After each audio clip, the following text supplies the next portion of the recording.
matin, 5h, 7h, Mathieu Noël. Voici pour les titres de ce vendredi 15 février. L'actualité, c'est aussi la publication des chiffres de Netflix cette année qui revendique plus de 5 millions d'abonnés en France. Qui sont les téléspectateurs de demain? Est-ce que les chaînes de télé classiques sont en danger? Qui est le consommateur de SVOD, service de vidéo à la demande? Bonjour Philippe Bailly. Bonjour. Merci d'être avec nous ce matin. Vous êtes directeur du cabinet NPA Conseil. Vous menez régulièrement des enquêtes sur cette SVOD. Êtes-vous déjà surpris par ce chiffre de 5 millions d'abonnés à Netflix en France, soit plus que les abonnés de Canal+, hors bouquet opérateur? C'est la fin d'une époque, c'est tout sauf anodin ce chiffre. Oui, la comparaison avec Canal, elle a peut-être sa limite, et on y reviendra peut-être. Ouais. En tout cas, les 5 millions de Netflix, non, c'est pas une surprise. D'abord parce qu'ils étaient à 3,5 millions en avril dernier. Donc, sur une pente de forte croissance, et que nous, cette croissance, on la voit dans les usages, puisque tous les jours, on mesure, on interviewe 2500 personnes pour savoir si la veille, ils ont regardé de la SVOD, sur quel service et quel programme précisément. Et j'ai envie de dire, heureusement que vous êtes là, parce qu'on ne peut pas connaître sinon les audiences de Netflix. On ne sait pas combien fait telle ou telle série, on ne sait pas combien la Casa des Papel a fait de vues. Eux, ils le savent, mais ils ne communiquent pas là-dessus. Non, ils sont extrêmement discrets, j'ai l'impression qu'ils sont en train de s'ouvrir un petit peu, mais timidement. Pour l'instant, effectivement, il faut être en dehors et mesurer ça de l'extérieur pour savoir. Mais avec un point aussi, c'est que la SVOD, c'est Netflix, le plus connu. Ouais. C'est aussi Amazon, c'est OCS. Il y en a plein d'autres.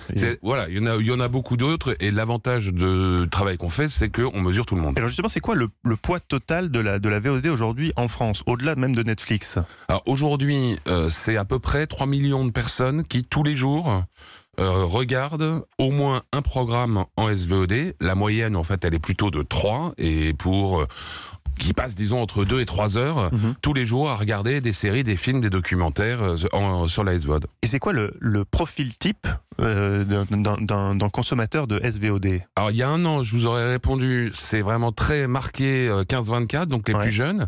Et ce qu'on voit, c'est que le mouvement est en train de gagner ceux qui sont un peu plus âgés, les 25-34 qui sont en train de rattraper à peu près leurs jeunes frères et sœurs, et puis même les 35-49, les seuls qui sont un peu à la traîne aujourd'hui, c'est les plus de 50 ans, comme quoi. Alors, qu'est-ce qui a le plus de succès sur ces plateformes? On parle souvent des séries, oui. Est-ce que c'est ça? On parle beaucoup des séries. C'est les séries qui dominent. Ce sont vraiment les séries qui sont en tête de gondole, entre guillemets, ou en tout cas en tête de consommation, avec des séries qui sont un peu différentes, et c'est sans doute pour ça aussi qu'on va aller chercher chez Netflix ou les autres, de ce qu'on peut voir en TNT.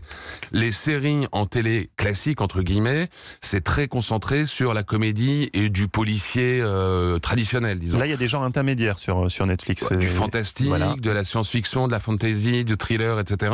Des choses qu'on voit encore une fois peu en télé, en tout cas en télé gratuite, et que les gens vont consommer massivement, puisque pour les séries les plus vues, 13 Reasons Why ou Casa des Papel, on est au-delà des 30 millions de vues l'an dernier. Alors Casa des Papel est une bonne série, mais une série, j'ai envie de dire, presque classique. Elle aurait pu naître à la télévision, mais est-ce que justement les plateformes Netflix, avec la puissance de feu qu'ils ont, est-ce que la création n'est pas maintenant passée du côté des plateformes de SVOD? On voit Roma, le film d'Alfonso Cuarón, on a vu des séries plus originales comme The OA par exemple, ou Dark, la série allemande, des formats que peut-être on n'aurait pas vu en télé, où les chaînes auraient été peut-être un peu frileuses de tenter des choses comme ça. On voit des belles choses en fait sur Netflix. Disons que c'est pas qu'une industrie, c'est de l'art aussi. Enfin, les vrais réalisateurs, ceux qui ont un message, se tournent vers ces plateformes. Ouais, on voit effectivement de très belles productions.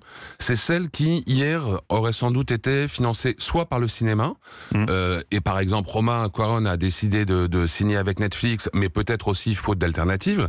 Et puis on les aurait vus sinon hier dans l'univers de la télé payante plus traditionnelle, les chaînes thématiques. Aujourd'hui, la SVOD, d'une certaine manière, ouvre au public, mais aussi aux créateurs, une voie supplémentaire pour aller faire financer des programmes et ensuite susciter évidemment des vues. Eva Rock. Disney va lancer sa plateforme de SVOD à la fin de l'année, Disney+.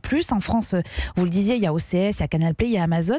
Est-ce qu'il y a de la place pour tout le monde? Est-ce qu'il n'y en a pas qui vont mourir dans les prochains mois? Alors, le match, en tout cas, avec l'entrée de Disney sur le ring, ça va être intéressant à suivre pour deux choses. D'une part, parce que Disney a déjà annoncé qu'ils allaient réserver des grosses productions, leur Captain Marvel, Avengers, pour les gros films qui sortent cette année, ou la future série Star Wars, donc à cette plateforme qui s'appellera Disney+.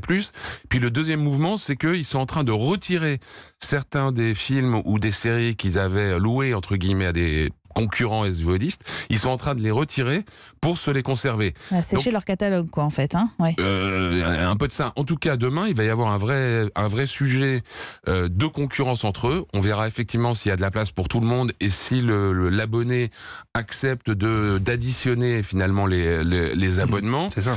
Ouais. Oui, bien sûr.